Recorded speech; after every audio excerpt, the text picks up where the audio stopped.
Miami was flat early and often against the Wizards, a team that had won only 10 games all season. The Heat mounted a comeback, but ultimately fell short, losing their third straight when every game takes on added significance as playoff seeding changes daily. It was the worst loss of the season at the worst possible time. We'll break down this inexcusable loss next on Locked On. You are Locked On Heat, your daily Miami Heat podcast. Part of the Locked On Podcast Network, your team every day.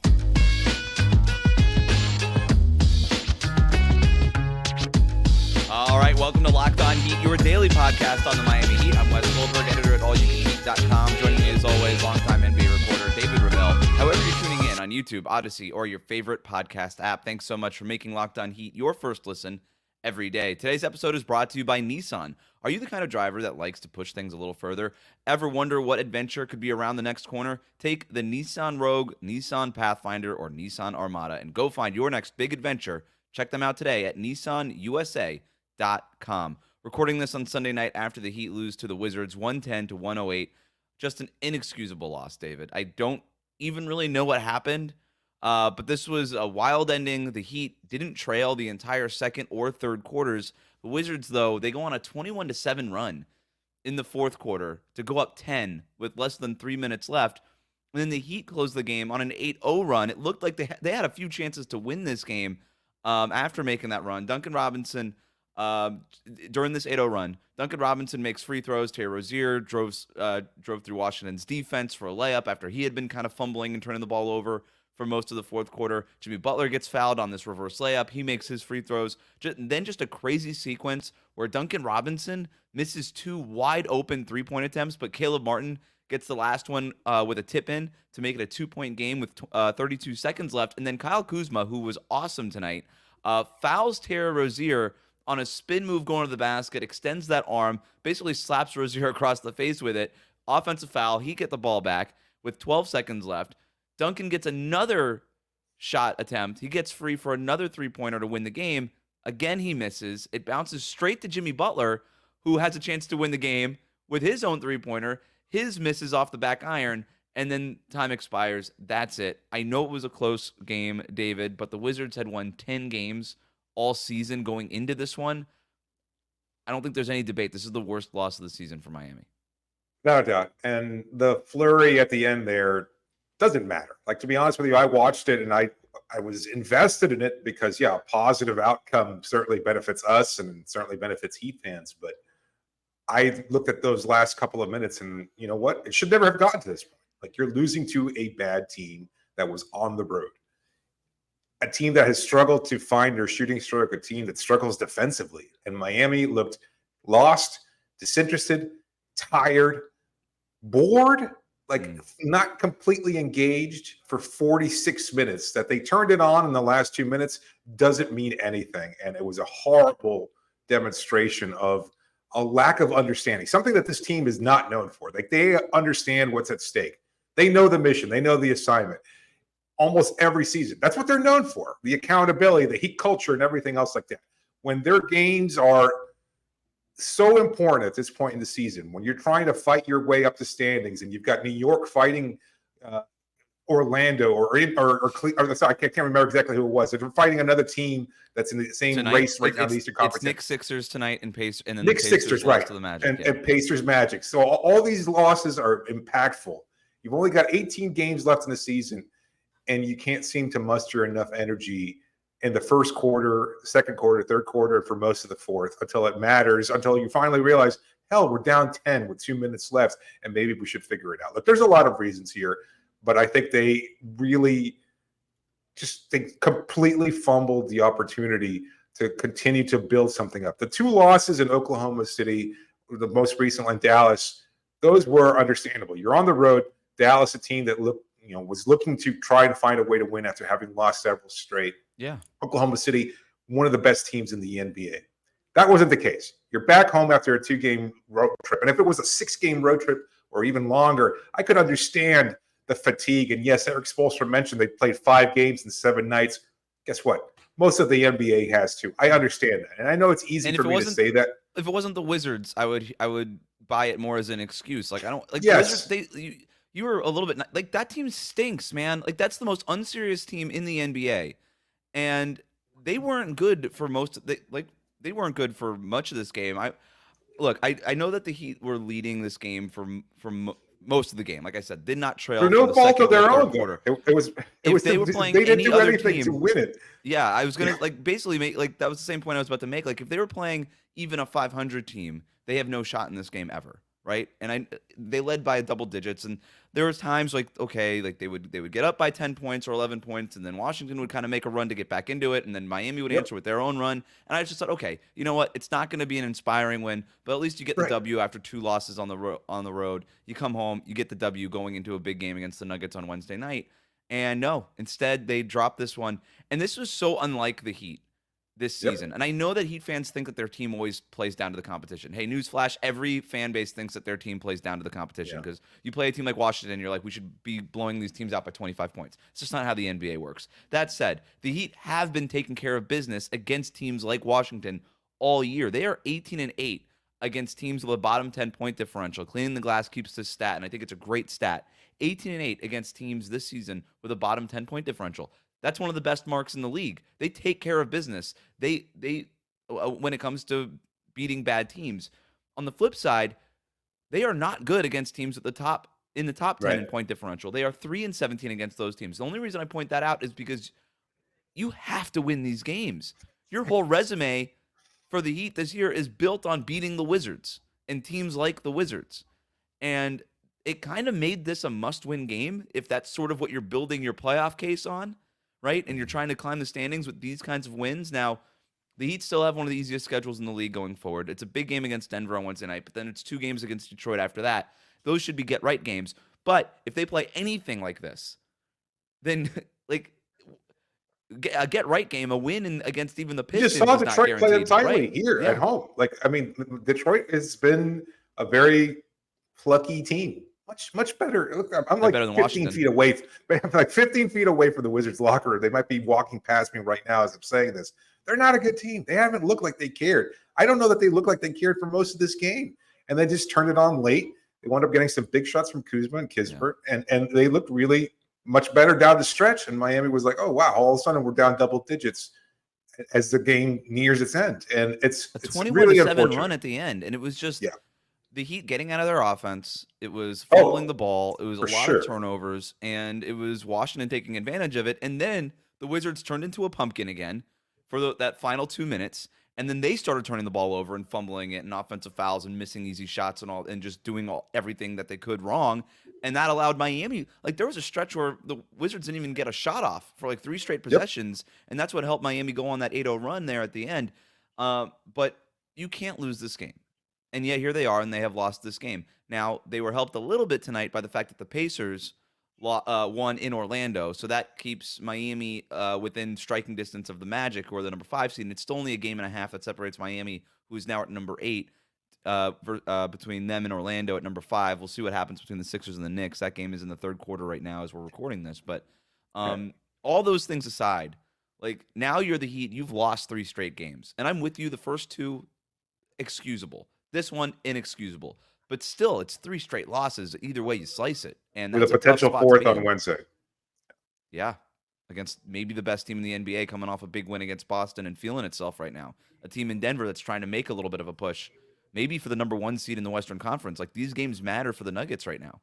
So 4 straight's not going to look good. No, it won't. I know we're kind of pushing it here in terms of the segment, and there's a lot to break down here, and maybe we can get into some of the reasons for the loss in the next segment, because I think there's a lot to break down there. I think as far as individual play, overall play from the team itself, and maybe even some players that might have been able to contribute, as a couple of injured players that were played heavily in the rotation were not available for Miami. But still, not much of an excuse. Bam, we're going to talk about Bam. His box score looked fine, but the eye test showed something very different. We're going to talk about what's going wrong with Bam after this here on Locked On Heat. Today's episode is brought to you by Nissan. Are you the kind of driver that likes to push things a little further? Ever wonder what happens What adventure could be around the next corner? Maybe with this team, who knows? Our friends at Nissan have a lineup of SUVs with the capabilities to take your adventure to the next level. I've talked about it before, the 2024 Nissan Rogue. I love it. It's perfect for city drives. It's got a nice bit of power to it. It's really great, handles well. It's got everything you need for city drives and great escapes. It's got class exclusive Google. Built in is your always updating assistant to call on for almost anything. The 2024 Rogue is the perfect midsize crossover for your next adventure. But if you're looking for something a little bit bigger or need something a little bit bigger, the 2024 Nissan Pathfinder has room of up to 8 and expansive cargo capacity and advanced available 4x4 capability with 284 horsepower and up to 6,000 pounds of towing. When adventure calls, the Pathfinder is there to answer. But if you want even bigger, there's the 2024 Nissan Armada. What to expect from a full-size SUV? Well, this changes everything because it is just luxury and power, all in a rugged 4x4 that can seat up to 8 in first-class luxury and style. Tow bigger and explore further in the 2024 Nissan Armada. Take the Nissan Rogue, Pathfinder, or Armada and go find your next big adventure. Shop nissanusa.com. Thanks for making Locked On Heat your first listen every day. Make sure you're subscribed on YouTube and on your favorite podcast app. If you're watching us on YouTube, hit that like button, hit that subscribe button, comment, let us know what you thought of the game. Also on YouTube, Locked On has launched the first ever national sports 24/7 streaming channel on YouTube. Locked On Sports Today is here for you 24/7, covering the top sports stories of the day with the local experts of Locked On, plus our national shows covering every league. Go to Locked On Sports Today on YouTube and subscribe to the first ever national sports 24/7 streaming channel. We're going to jump into a few more player-specific takeaways here. We've been talking about Bam. He's been struggling lately. Coming into this game, he had 14 points and 9 rebounds in Dallas. Kind of a pedestrian ho-hum game for him in that one. And then against the Thunder on Friday night, that second night of a back-to-back, 5 points on 1 for 9 shooting. He hasn't had a double-double in 6 games. 7 games now, I think, with this one. He had 16, he had the double going into this. He had the double-double tonight, 16 points and 16 rebounds. But you and I were texting during this game. They started Kyle Kuzma at center. Like, that's as underwhelming a matchup as you could possibly. This wasn't going up against Nikola Jokic. It wasn't going even against Chet Holmgren. It should have been 32 points and 16 rebounds. You know, and you and I were texting during this game, and you know, let's go beyond the box score here. Like, he just didn't look right. How did he look in person? Not good. And you know, I saw a lot of positive interaction on social media as far as like, oh, Bam's got 10 boards early on, or he's got it was 8 points and 7 rebounds in the first 8 minutes, and that was like the Miami Heat Twitter account putting that out, and I was like, all right, whatever. Yeah, but like, balls were just sailing through right past him. Like, he was just kind of like lunging towards them as a pass was made, and he just wasn't able to corral them. And we've seen Bam. He's not Kevin Love in terms of like grip strength, but at the same time, like, he's not one to just let the ball kind of weakly pass right by him. He was 0-4 at the free throw line. That's the weird. That's Bam Adebayo, who shoots 78% from the line, for most of the season, and he went 0-4, and he's struggling with that of late. And bad passes from him, not able to make good catches, not able to power pass Denny Avdija, not able to get past Kyle Kuzma. At one point, he had, I think, Corey Kispert on him, and he wasn't able to back him down. Like, this was very atypical of what Bam Adebayo has been like for most of the season. And to me, honestly, it looks like somebody who's tired. It looks like somebody who hasn't slept well. And I didn't even stick around for Bam's post-game media conference, but I'm not sure that he would cop to it, because that's just not who Bam is. He's like, oh, everybody's tired at this point in the season. We all got to play through it, et cetera, et cetera. But he reminds me of like when my son was born, and you're having those moments where you're like, wherever the baby sleeps, you got to sleep, but it really totals up to like 7 hours over 2 days. And it's like, yeah, I remember what sleep was like, and everything's kind of in a haze, because it's like, you're dealing with baby, you're trying to catch some sleep, you don't even care about eating but you got to eat. And it's like all these different factors. That's what it looked like to me. It looked like somebody in this kind of sleep paralysis and the fogginess and haze that comes with sleep deprivation. And I don't know. I don't know if there's, again, fatigue, considering everything he's had to put up with over the course of the season. I know a lot of our listeners and fans will say, oh, quit making excuses for Bam. I'm not.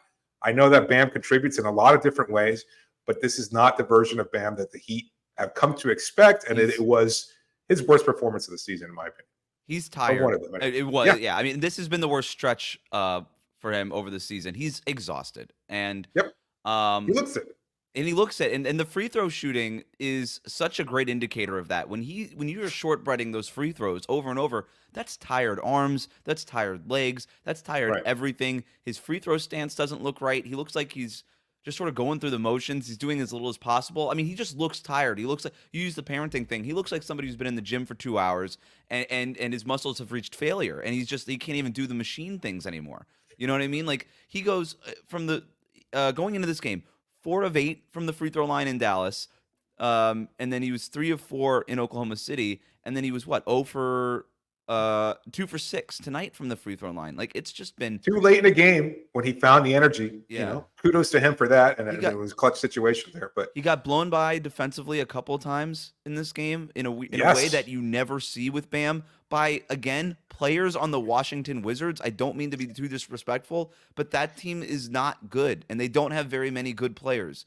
And they certainly don't have players that should be blown by Bam. And I'm not even talking about Jordan Poole. It was like Corey Kispert at some point is blown by Bam Adebayo. I'm like, what on earth is happening here? Denny Avdia, I think, got a blow by on him once too. And I don't know what's going on. And it's not even a minutes thing for him. I thought that maybe with Kevin Love being out that he's been playing more minutes, but his minutes have ticked up just a little bit. Not as much. Like, post All-Star, it's like 35 minutes a game.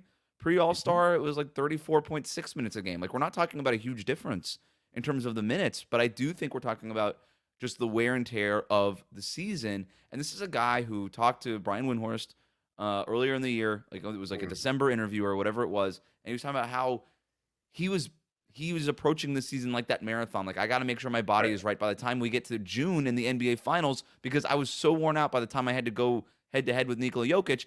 And, dude, it's March, and this guy looks worn out. Now, that's not to say that, okay, yes, it's been 5 games and 7 nights.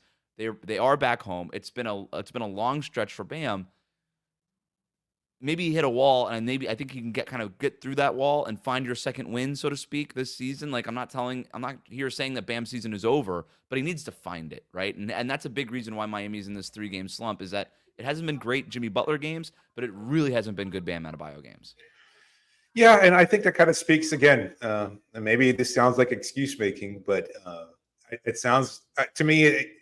There's so much else that he does in terms of being the hub on offense and the focal point on defense, and being able to switch and do so much, and being able to guard down low and then have to go up to the beyond the perimeter to pick up some. Are they asking him to do too much? I think that's fair. If you're wearing down in March, like, it's fine. Look, at the end of the day, but it always about a picks 3-game up, right? losing streak, but it's okay. But it always picks up. Yeah, it does. But what if he hits another wall in May? That could cost the Heat a series. No doubt. And I think that's why you go after a guy like Damian Lillard again, and that's why you're missing certain players that could contribute as bucket getters.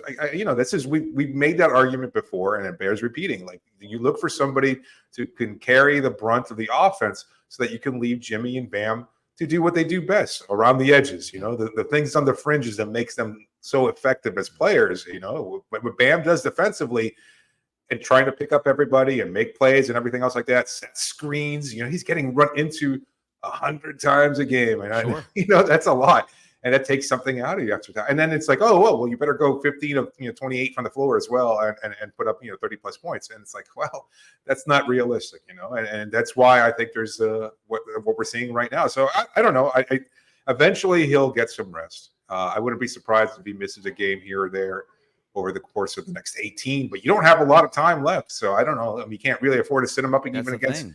You can't even afford to sit him against the Detroit Pistons. Like, we're talking about a 2-game. Good luck telling him.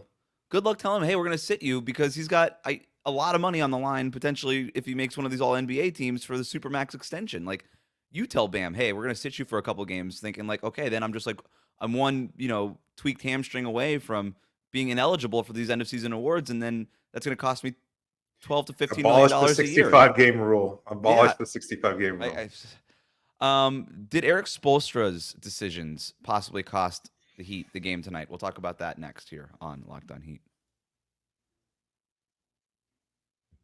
Today's episode is brought to you by LinkedIn. When you're hiring for your small business, you want to find quality professionals that are right for the role. And that's why you've got to check out LinkedIn Jobs. They've got the tools to help you find the right professionals for your team faster and for free.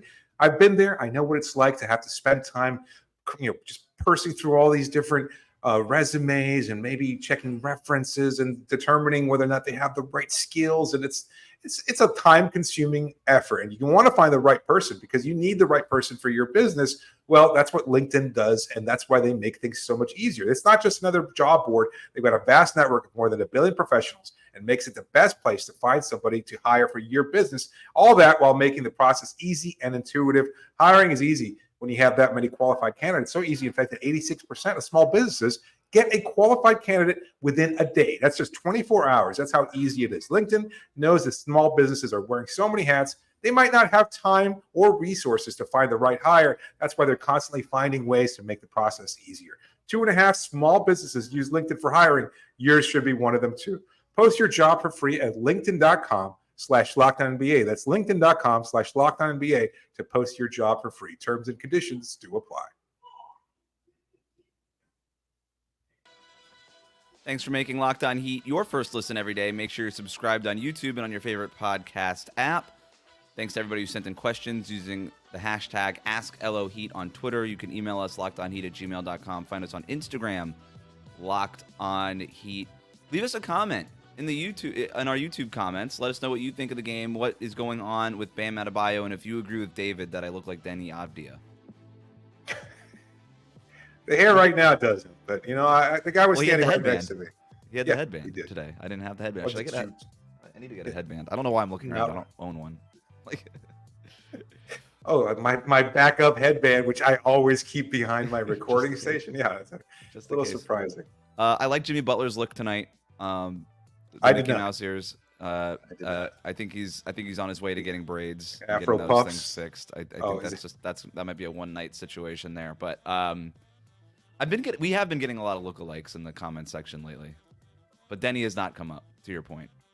Let's get to some of these questions. Bernardo writes in, why did Eric Spoelstra not call a timeout with 11 seconds left? Why not plan a play for a two-pointer if we had 2 timeouts left? Well, so that was after the Kuzma offensive foul. So they had a chance to diagram something. They did diagram something. Jimmy Butler got the switch. Duncan Robinson flared out. Jimmy Butler forced a switch for Duncan Robinson. Duncan Robinson then flares out and had an open look at 3. To me, David, I don't think it was a bad play call necessarily. I think you wanted to get a quick shot and get Bam Adebayo a chance to get an offensive rebound if it was a miss. But it was weird because Duncan Robinson's miss, it rebounded out far and ended up going back to Jimmy Butler beyond the 3-point line. But Bam had the position under the basket. Like if that just sort of came off the basket and into the restricted area, Bam maybe has a putback there, and we're going into overtime. So I didn't really have a problem with the play call, regardless of Spo having a couple of timeouts left to burn. I didn't really have a problem with it at the end there. Neither did I, and I certainly I don't have a problem going for 3 either. Like, you have Duncan Robinson. Yeah. We didn't talk about him. You could have lumped him into. That's why I think fatigue is certainly a factor, because there were things from Duncan who we've come, again, accustomed to just constantly being a run around, like being able to put the ball down this season and get to the rim and everything else like that, constantly moving off screens. Yeah. That energy was not there from him today. And he went, what was it? 5 of 16 overall and 5 of 16, 4 of 13. Yeah. There's a lot of 3-point attempts for him, 13 of the 16. That used to be standard. Now it's not. I actually didn't mind. I thought the Duncan Robinson game was okay. I didn't mind putting the ball in his hands. Just he had missed 2 wide open threes before that. And some people might look at that and be like, well, don't give it to him again. And I think Eric Spoelstra's like, what are the odds that he's going to miss 3 open threes to win the game? The and numbers I agree with Spo on that. Like, play the averages, play the odds, right? He was 4 for 10 from 3-point range before those misses. That's 40%. That's really good. And then he misses the last 3, so he ends up 4 for 13. I thought defensively, he had some really big possessions on Kuzma. Kuzma was attacking him. They were trying to force that switch, and they got it a couple times in the last 2.5 minutes. And Duncan stood his ground, even forced to travel by Kuzma at one point. And I actually in the last 2 minutes, Duncan Robinson game. In the last 2 minutes, sorry to interrupt, but in the last 2 minutes, the defense was better. Prior to that, I think they were looking for that matchup for a reason. I think it was working for them. I mean, Kuzma had a monster night. 32 points for him. 22 points for Corey Kispert. This must be a career high in free throws, right? I can't imagine another game where he's had 16 free throw attempts. He played for the Lakers, so Fair enough. Yeah. Fair enough. Ryan writes in, what's up with DeLon Wright not getting any playing time? Still no playing time for DeLon Wright. He played against New Orleans. He started that game. And then he played like 5 or 6 minutes in the next game, and he's basically out of the rotation. Obviously, the Heat have added Patty Mills. He's been in the rotation the last couple of nights. Big first halves for him over these last 2 games. He's just an immediate, just like offensive accelerator right away. Just starts doing stuff for them. I don't really know what's going on with DeLon Wright. I don't know why.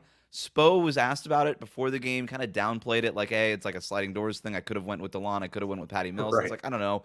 You kind of make it sound like it's just up to chance. Like you're the one that decides who goes into the game, you know? And he's not been deciding to put DeLon in the game. What do you think's going In on all there? fairness, like I don't think the defensive presence of DeLon Wright was what they were missing today. Like, yeah, certainly they needed to shut somebody down, but both teams were basically under 100 for most of the game, and it wasn't until that incredible spurt by the Wizards towards the end of the game that it really made a difference. And Patty Mills was out on the floor either, so I don't think that you really were looking for DeLon Wright and his particular skill set, what he brings to the table. That's fair. Maybe he would have. I did think that at the end, Spo went with defensive lineups. He would like take Duncan out and put Jaime in, and I was like, you could have put DeLon Wright in those like little situational places. You know what I mean? Like I think DeLon Wright's a better defender than Jaime Jaquez. Now maybe he likes Jaime because of the size versus the lineups in Washington, but I thought I was a little. I made a note. I was like, no DeLon here. That seems a little strange. And as a player, you want to go up against your former team. Like this could have been the game where he goes off for 20-something points, and he provides that spark that you were unexpectedly needing. You never know. So you don't take the swing, and you're not going to get the hit. But I have some theories, but I don't want to say them on air. I might text you. But hey, I don't mean to break it to you here. Yeah, I don't. Everybody else is listening in on our conversation at this point. Thousands of people. Do these last 3 losses indicate anything about us needing Tyler Herro back, or are they just losses? I think the Heat are really missing Tyler Herro. I want to go back to what we were talking about with Bam, right? Asking him to do so much. If you have another shot maker like Tyler Herro in the lineup, maybe you're asking him to do a little bit less. He's not running into this wall. Jimmy's not fatigued. Bam's not fatigued. You got Tyler Herro doing stuff offensively. I think they have missed him. And I think they've missed Kevin Love a lot too, by the way. Yes. Yeah. I don't know where you break down those percentages, maybe just 50-50, but I think Kevin Love and everything like 70-30. 70-30 that they're missing Tyler Herro. Okay, that's fair. I think the Orlando Robinson minutes, whatever he played, I think they were fine. They tried a lot of Niko Jovic at backup center, just because Bam was in foul trouble and clearly out of sorts early on, and that didn't necessarily work. And again, the game changes so much with what Love provides, because you've got those outlet passes, the rebounds, the transition opportunities, and of course the 3-point shooting that Jovic wasn't able to provide, and that Orlando can't provide as consistently as Kevin Love, and that even Bam can't provide. So it changes the game for Miami. It kind of smooths things over when they're looking for offense, just like they were today. He would have played a lot more and probably been a factor. I did see him shoot around before the game, and to be honest with you, a little rusty, but I would have said he looked fine. Like I can't gauge how much pain he's actually in, but he seemed like he was as close to 100% as he can possibly get. And the reality is, I think he'll probably play against the Denver Nuggets on Wednesday. You think? Would be my guess. Yeah, that would be my guess. You think they both come back or just Tyler?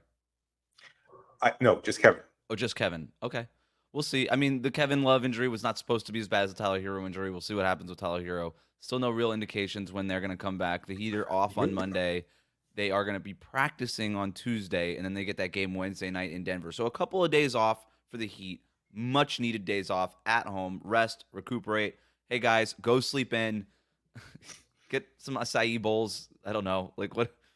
Replenish Magnesium, the body. Get some nutrients. What is it? Yeah, what is it? Go to a cryo chamber or whatever. Take some cold plunges. Like whatever you got to do to get right. Go get right, guys. 3 losses in a row. It's not a good time of year to do that. This is after having won 11 of 14 games. Now it's 3 losses in a row. But if you get a win against the Nuggets at home on Wednesday night, you start forgetting about those losses real quick. And very much so. They're going to be very motivated, obviously, to do that. But for now, thanks for making Locked On Heat your first listen every day. Hit that subscribe button on YouTube. Follow us on your favorite podcast app. Everydayers, thanks for tuning in. Like us on YouTube. Subscribe on YouTube. Subscribe on your favorite podcast app. Also, for our Everydayers, we will have a special interview with a certain Miami Heat player this week. We're very excited to show you guys that. And we'll, of course, have plenty of other episodes for you for all 5 days. For now, thanks for listening, and have a great night.